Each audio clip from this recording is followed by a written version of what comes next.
ಬೆಟ್ಟದ ರಂಗನಾಥ ಸ್ವಾಮಿ ದೇವಸ್ಥಾನ. ಬೆಟ್ಟದ ರಂಗನಾಥ ಸ್ವಾಮಿ ದೇವಸ್ಥಾನವು ಕರ್ನಾಟಕದ ಹಾಸನ ಜಿಲ್ಲೆಯ ಹಳೇಕೋಟೆ ಗ್ರಾಮದಲ್ಲಿರುವ ಒಂದು ಪವಿತ್ರ ಹಿಂದೂ ದೇವಸ್ಥಾನ. ನಮಸ್ಕಾರ ಸ್ನೇಹಿತರೆ, ಎಲ್ಲರಿಗೂ ಮಾನು ಮನೋಜ್ ಕನ್ನಡ ಯೂಟ್ಯೂಬ್ ಚಾನೆಲ್ಗೆ ಸ್ವಾಗತ. ಇವತ್ತಿನ ವಿಡಿಯೋದಲ್ಲಿ ಸುಪ್ರಸಿದ್ಧ ಬೆಟ್ಟದ ರಂಗನಾಥ ಸ್ವಾಮಿ ದೇವಾಲಯದ ಬಗ್ಗೆ ತಿಳಿದುಕೊಳ್ಳೋಣ. ಈ ದೇವಾಲಯ ಮಾವಿನಕೆರೆ ಬೆಟ್ಟದ ತುದಿಯಲ್ಲಿರುವ ಕರ್ನಾಟಕದ ಜನಪ್ರಿಯ ದೇವಾಲಯಗಳಲ್ಲಿ ಒಂದಾಗಿದೆ. ಬೆಟ್ಟದ ರಂಗನಾಥ ಸ್ವಾಮಿ ದೇವಾಲಯವು ಭಗವಾನ್ ರಂಗನಾಥನಿಗೆ ಸಮರ್ಪಿತವಾಗಿದೆ. ಇದು ನಕ್ಷತ್ರಾಕಾರದ ವಾಸ್ತುಶಿಲ್ಪವನ್ನ ಹೊಂದಿರುವ ಗುಹಾ ದೇವಾಲಯವಾಗಿದ್ದು ಹನುಮನ ಪ್ರತಿಮೆಯನ್ನು ಕೂಡ ಒಳಗೊಂಡಿದೆ.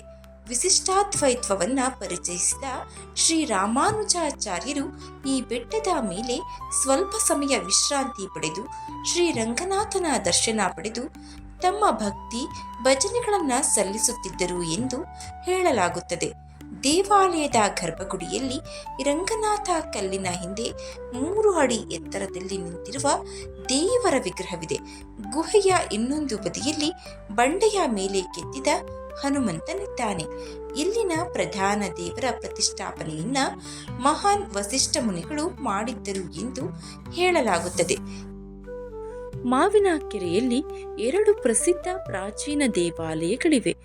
ಒಂದು ಮಾವಿನಕೆರೆ ಶ್ರೀ ಲಕ್ಷ್ಮೀ ವೆಂಕಟರಮಣ ಸ್ವಾಮಿ ದೇವಸ್ಥಾನ, ಮತ್ತೊಂದು ಮಾವಿನಕೆರೆ ಬೆಟ್ಟದ ಮೇಲಿರುವ ಬೆಟ್ಟದ ರಂಗನಾಥ ಸ್ವಾಮಿ ದೇವಸ್ಥಾನ. ಮಾವಿನಕೆರೆ ಲಕ್ಷ್ಮೀ ವೆಂಕಟರಮಣ ಸ್ವಾಮಿ ದೇವಸ್ಥಾನ ಹಾಸನದಿಂದ ವಾಹನ ಚಲಾಯಿಸುವಾಗ ಮಾವಿನಕೆರೆ ಬಳಿಯ ಹೆದ್ದಾರಿಯಲ್ಲಿ ಬಲಕ್ಕೆ ತಿರುಗಿ 1.5 ಕಿಲೋಮೀಟರ್ ಚಾಲನೆ ಮಾಡಿದರೆ ಶ್ರೀ ಲಕ್ಷ್ಮೀ ವೆಂಕಟರಮಣ ಸ್ವಾಮಿ ದೇವಸ್ಥಾನ ತಲುಪಬಹುದು. ಹೇಮಾವತಿ ನದಿಯಿಂದ ಕೆಲವು ಮೀಟರ್ ದೂರದಲ್ಲಿದೆ. ಇಲ್ಲಿನ ವಿಗ್ರಹ ಸುಮಾರು 3 ಅಡಿ ಎತ್ತರ ಮತ್ತು ಅತ್ಯಂತ ದೈವಿಕವಾಗಿದೆ. ಈ ವಿಗ್ರಹವು ಚತುರ್ಭುಜದ ರೂಪದಲ್ಲಿದ್ದು ಬಲ ಕೆಳಗಿನ ಕೈ ಕಾಂಡದೊಂದಿಗೆ ಕಮಲವನ್ನ ಹಿಡಿದಿದೆ. ದೇವಾಲಯದ ಒಳಗೆ ಪದ್ಮಾವತಿ ದೇವಿಯ ಪ್ರತ್ಯೇಕ ದೇವಾಲಯವನ್ನು ಕೂಡ ನೋಡಬಹುದು. ಇಲ್ಲಿನ ಮತ್ತೊಂದು ಪ್ರಸಿದ್ಧ ದೇವಾಲಯವೆಂದರೆ ಬೆಟ್ಟದ ಶ್ರೀ ರಂಗನಾಥ ಸ್ವಾಮಿ ದೇವಸ್ಥಾನ.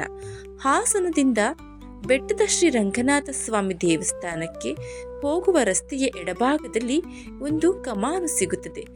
ಅಲ್ಲಿ ಎಡಕ್ಕೆ ತಿರುಗಿ 2.5 ಕಿಲೋಮೀಟರ್ ಬೆಟ್ಟದ ಮೇಲೆ ಹೋಗಿ ದೇವಸ್ಥಾನವನ್ನ ತಲುಪಬಹುದು.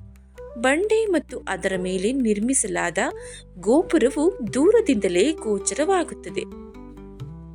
ಪಾಳೆಗಾರ ಶ್ರೀ ಲಕ್ಷ್ಮೀ ನರಸಿಂಹನಾಯಕ ಈ ಪ್ರದೇಶವನ್ನ ಆಳುತ್ತಿದ್ದಾಗ ಅವನ ಒಂದು ಹಸು ಮಾವಿನಕೆರೆ ಬೆಟ್ಟದ ಮೇಲೆ ಹಾಲು ಸುರಿಯುತ್ತಿರುವುದನ್ನ ಇವನು ಗಮನಿಸ್ತಾನೆ. ಕುತೂಹಲದಿಂದ ಹಸುವನ್ನ ಹಿಂಬಾಲಿಸ್ತಾನೆ ಮತ್ತು ವಾಸ್ತವವಾಗಿ ಅದು ಗುಹೆಯಲ್ಲಿರುವ ಕಲ್ಲಿನ ಮೇಲೆ ಹಾಲು ಸುರಿಯುತ್ತಿತ್ತು. ಆ ದಿನದಿಂದ ಕಲ್ಲನ್ನು ರಂಗನಾಥ ಎಂದು ಪೂಜಿಸಲಾಗುತ್ತದೆ. ಆದರೆ ಆ ಸಮಯದಲ್ಲಿ ಕಲ್ಲು ಶಿವಲಿಂಗ ಎಂಬ ವಿವಾದ ಕೂಡ ಇತ್ತು. ಶಾಸನಗಳು ದೇವರನ್ನ ತಿರುವೆಂಗಲನಾಥ ಎಂದು ಕರೆಯುತ್ತವೆ. ಅವರು ಭಗವಾನ್ ಶ್ರೀನಿವಾಸ ಬಾಲಾಜಿ ಹೊರತುಪಡಿಸಿ ಬೇರೆ ಯಾರೂ ಅಲ್ಲ. ಅದು ಭಗವಾನ್ ರಂಗನಾಥ ಅಥವಾ ಶ್ರೀನಿವಾಸ ಎಂಬುದು ಮುಖ್ಯವಲ್ಲ. ಇಬ್ಬರು ರಕ್ಷಕ ಭಗವಾನ್ ವಿಷ್ಣುವಲ್ಲದೆ ಬೇರೆ ಯಾರೂ ಅಲ್ಲ. ಇಬ್ಬರು ಒಬ್ಬನದೇ ರೂಪ ಎಂದು ನಾವು ನಂಬಬೇಕು. ಇಂದಿಗೂ ದೇವರ ಮೇಲ್ಭಾಗದಲ್ಲಿಯೇ ಕಾಣಿಕೆಗಳನ್ನು ಅರ್ಪಿಸಲಾಗುತ್ತೆ. ರಂಗನಾಥ ಕಲ್ಲಿನ ಹಿಂದೆ 3 ಅಡಿ ಎತ್ತರದ ನಿಂತಿರುವ ದೇವರ ವಿಗ್ರಹವಿದೆ. ಗುಹೆಯು ಇನ್ನೊಂದು ಬದಿಯಲ್ಲಿ ಬಂಡೆಯ ಮೇಲೆ ಕೆತ್ತಿದ ಹನುಮಂತನ ವಿಗ್ರಹವಿರುವುದನ್ನು ಕಾಣಬಹುದು. ಬೆಟ್ಟಗಳಿಂದ ಕಾಣುವ ನೋಟ ಅದ್ಭುತ. ಕೃಷಿ ಭೂಮಿಗಳು, ರಸ್ತೆಗಳು, ಹೇಮಾವತಿ ನದಿಯ ಒಂದು ವಿಹಂಗಮ ನೋಟ ಕಣ್ತುಂಬಿಕೊಳ್ಳಬಹುದು. ಬೆಟ್ಟದ ತಪ್ಪಲಿನಲ್ಲಿರುವ ಒಂದು ಗುಹೆ 2 ಅಡಿ ಎತ್ತರದ ಕಲ್ಲಿನಿಂದ ಕೂಡಿದ್ದು ಇಲ್ಲಿ ಒಂದು ಅಪರೂಪದ ವಿದ್ಯಮಾನ ಕಂಡುಬರುತ್ತದೆ. ಸೂಕ್ಷ್ಮ ಕಣಗಳು ಕೆಳಭಾಗದ ಸುತ್ತಲೂ ಕೇಂದ್ರೀಕೃತ ವೃತ್ತಗಳ ರೂಪದಲ್ಲಿ ಬೀಳುತ್ತವೆ.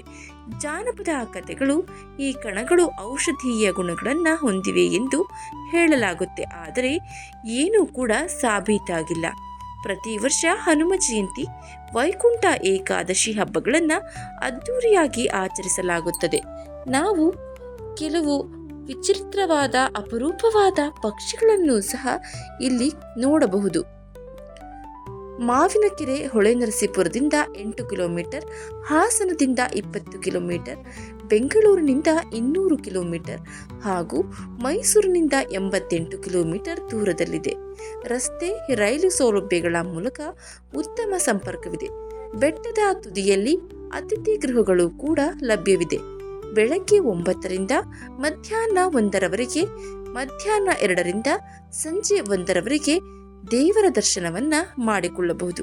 ಇದು ಬೆಟ್ಟದ ರಂಗನಾಥ ಸ್ವಾಮಿ ದೇವಾಲಯದ ಬಗ್ಗೆ ಇರುವಂತಹ ಚಿಕ್ಕದಾದ ಮಾಹಿತಿ ಸರಳವಾಗಿ ನಿಮ್ಮ ಮುಂದೆ ಪ್ರಸ್ತುತಪಡಿಸುವ ಪ್ರಯತ್ನ. ಈ ಮಾಹಿತಿ ನಿಮಗೆ ಇಷ್ಟವಾಗಿದ್ದರೆ ದಯವಿಟ್ಟು ಶೇರ್ ಮಾಡಿ, ಲೈಕ್ ಮಾಡಿ. ವಿಡಿಯೋ ಬಗ್ಗೆ ನಿಮ್ಮ ಅನಿಸಿಕೆ, ಅಭಿಪ್ರಾಯವನ್ನು ಕಮೆಂಟ್ ಬಾಕ್ಸ್ನಲ್ಲಿ ತಿಳಿಸಿ. ಚಾನಲ್ನ ಇನ್ನೂ ಸಬ್ಸ್ಕ್ರೈಬ್ ಮಾಡಿಕೊಂಡೇ ನೋಡ್ತಾ ಇದ್ದರೆ ದಯವಿಟ್ಟು ಸಬ್ಸ್ಕ್ರೈಬ್ ಮಾಡಿಕೊಂಡು ನೋಡಿ. ಧನ್ಯವಾದಗಳು.